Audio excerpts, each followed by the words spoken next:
नमस्कार।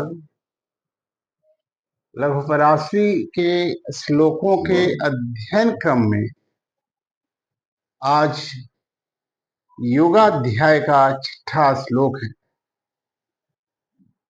एक महत्वपूर्ण बात को एक बार और कहना चाहता हूं कि प्रायः सभी लोग जो ज्योतिषी हैं या ज्योतिष करते हैं या आम लोग जिनको ज्योतिष में थोड़ी भी रुचि है, वो शनि, मंगल, राहु, केतु, सूर्य, क्षीण चंद्रमा और कभी कभी बुध को भी पापी ग्रह समझते हैं, पापग्रह समझते हैं, अर्थात क्रूर ग्रह समझते हैं, जिसकी दशा अंतरदशा में शुभ फल की प्राप्ति नहीं होती है। ये सामान्य ज्ञान है, लेकिन लघुपराशि ग्रंथ के अनुसार पापी ग्रह उनको कहा गया है जो त्रिषाढ़ायापति है, यानी 3, 6, 11 के अधिपति हैं। उनकी दशा शुभ नहीं होती, या 6, 8, 12 के अधिपति हैं, उनकी दशा शुभ नहीं होती। यानी दोनों में अंतर यह हुआ कि जो स्वाभाविक अनुसार जो पापग्रह हैं, वो लघुपराशि के अनुसार यदि वो केंद्र त्रिकोण के अधिपति हो गए तो पापग्रह नहीं रह पाते। ये मूल सिद्धांत है। श्लोक पर नजर डालते हैं। योग कारक संबंधात पापिनो विग्रहा स्वतः तत्तद भुक्त्यानुसारेण दिशेयुर्योगजम फलम। यानी ये बात ये कह रहा है कि जो कारक ग्रह के साथ जिन ग्रहों का संबंध है, जो कारक ग्रहों का, उनकी दशा अंतरदशा फल शुभ होता ही है। साथ ही कोई ग्रह जो कारक है और वो संबंध रहित है और वो क्रूर ग्रह भी है, तो भी उसका सुफल की ही प्राप्ति होती है उसकी दशा अंतरदशा में। ये सामान्य बात वो कह रहा है।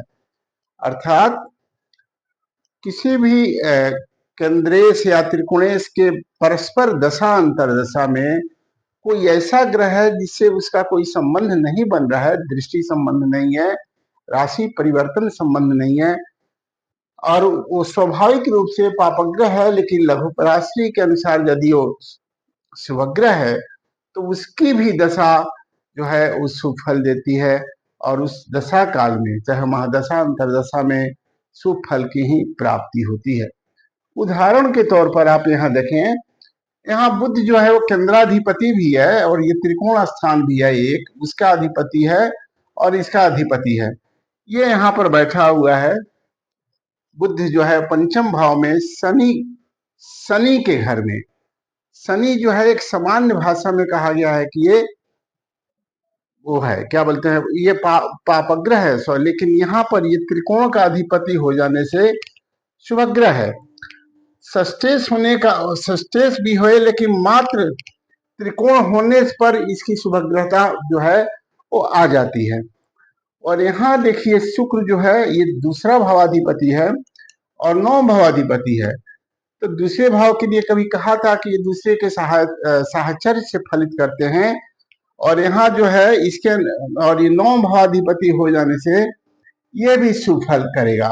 अर्थात जब भी शनि महादशा में बुध की अंतरदशा या शुक्र की अंतरदशा इस लग्न वाले जातक को आए तो उस समय शुभ फल की प्राप्ति होगी। अब शुभ फल की क्या प्राप्ति होगी, उसके लिए वो ग्रह की राशि कहाँ पड़ी है और किन भावों पर उसका प्रभाव पड़ रहा है, तत् भाव संबंधित जो है उस शुभ फल की प्राप्ति होती है। जैसे अगर किसी की नवमेश की दशा चलती है, जैसे 9 भावाधिपति की शुक्र की दशा, तो उसमें अवसर की प्राप्ति हो जाती है, लंबी यात्राएं होती है, रुके हुए जो काम है वो चालू हो जाते हैं, बन जाते हैं, अच्छे अवसर मिलती है। कहाँ पर बैठा है उस भाव का भी फल उत्पन्न करता है। अर्थात धन प्राप्ति के लिए धन स्थान अधिपति है, धन प्राप्ति के लिए भी जो भी प्रयास किए जाएंगे उसमें सफलता रहेगी। 10वें भाव में भी शुक्र बैठा हुआ है तो प्रमोशन की भी संभावना रहेगी। अर्थात कोई भी ग्रह जहां पर वो स्थित है, जहां पर उसकी दृष्टि जाती है, जिसका वो कारक है और जिस का अधिपति है, उन सभी भावों से संबंधित जो विचारणीय विषय है उसकी वृद्धि होती है, अर्थात उसमें शुभ फल की प्राप्ति होती है। आज का जो श्लोक है उसका सामान्य रूप से जो अर्थ है वो